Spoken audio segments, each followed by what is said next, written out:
Hey,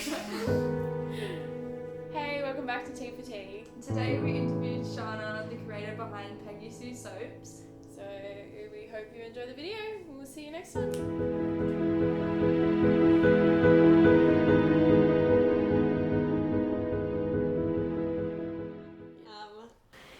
My name is Shanah, I'm 23 and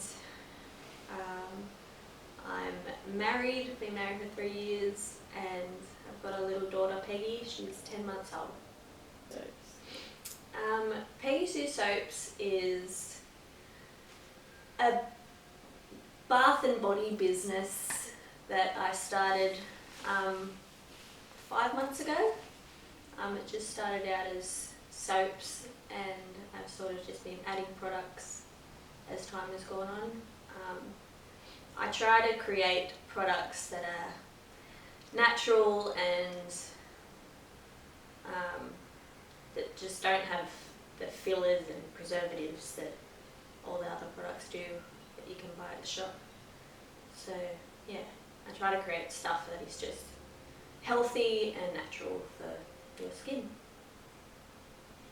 It started a couple months before Christmas as an idea to like try and make Christmas presents instead of buying stuff because budget's tight.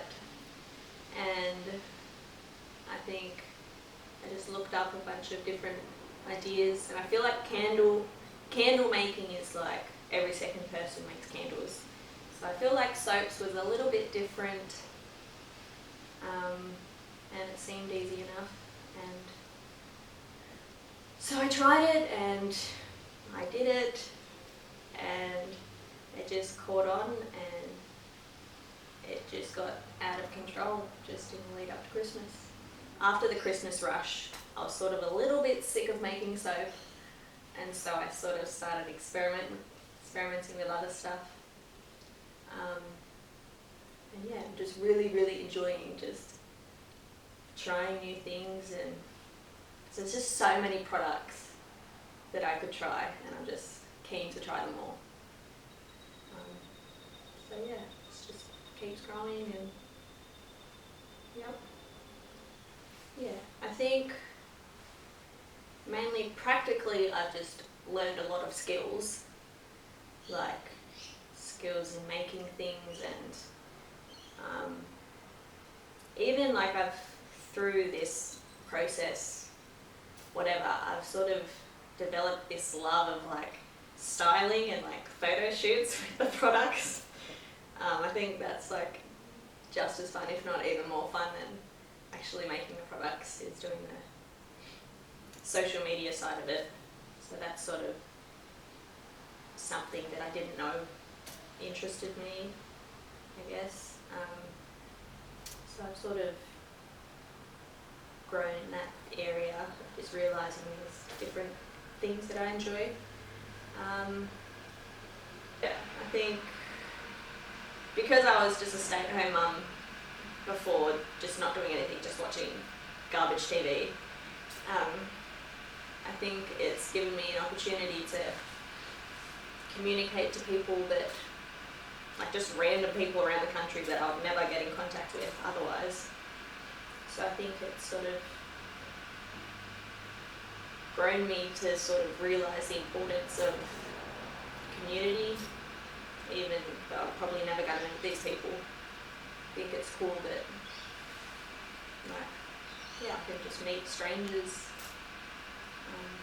that I wouldn't normally. Like, I feel like Peggy Sue Soaps is sort of, yeah, just given opportunities for me to meet people, which is hard when you just stay at home all day, every day.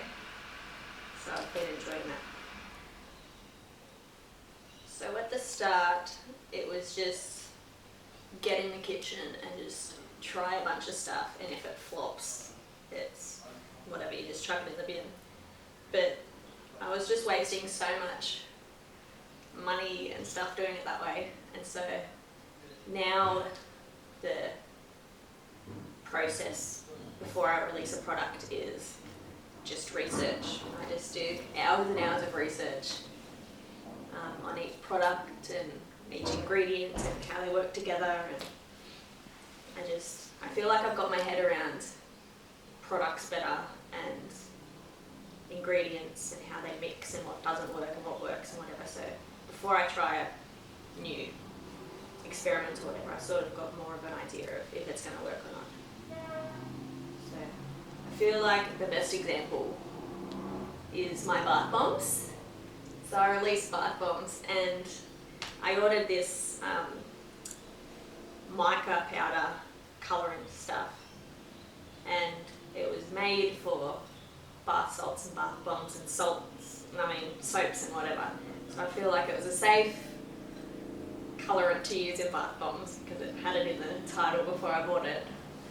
And then I started selling the bath bombs, and then because it was so hot when I released them, I tried it in the sink and it was fine, but I didn't actually use one in the bath. And then it finally got a little bit cold, and so I was like, finally I can try bath bomb properly. And I used it, and the colour just went everywhere, and it stuck to the bath and it stuck to my skin. I'm like, oh, I've sold so many bath bombs and everybody's gonna get trashed with colour. And that was like the biggest flop so far. I had to go back and message everyone and warn them and refund them, and so yes, trial everything properly before releasing it. Yes, I think it's something that I definitely want to do in the long run, but it's sort of a funny time. I'm sort of a little bit scared for it to keep growing the way that it has been, just because obviously I'm going to plan to have another baby soonish, and I feel like I'm nervous that when that happens I'll have to stop doing it and it's all just going to crash and burn before it even sort of has a chance to take off, to grow. So yes, in the long run I would love to have Peggy Sue Soaps as the business that I do when the kids are at school and whatever. But yeah, I just don't know how it's going to work with this stage that I'm in life, having more babies and stuff. It's going to be a bit hard to commit to growing it. I guess just give it a go. Like, social media has just been the key for me. Like, just uploading a photo of a product and then all of a sudden people around Australia buy it. It's just crazy. I think you've got a lot on your side these days to have it successful, whatever, if it's business or whatever the passion is. I think it's definitely worth a shot. I think it's a funny one as well with following your passions, because I feel like growing up, for me, my passion was always music. I always thought that I was going to be a musician when I grew up.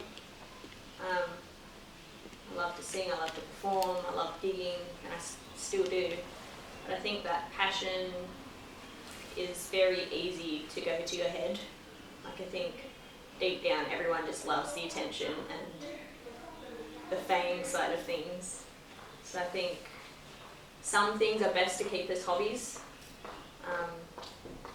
But yeah, I feel like,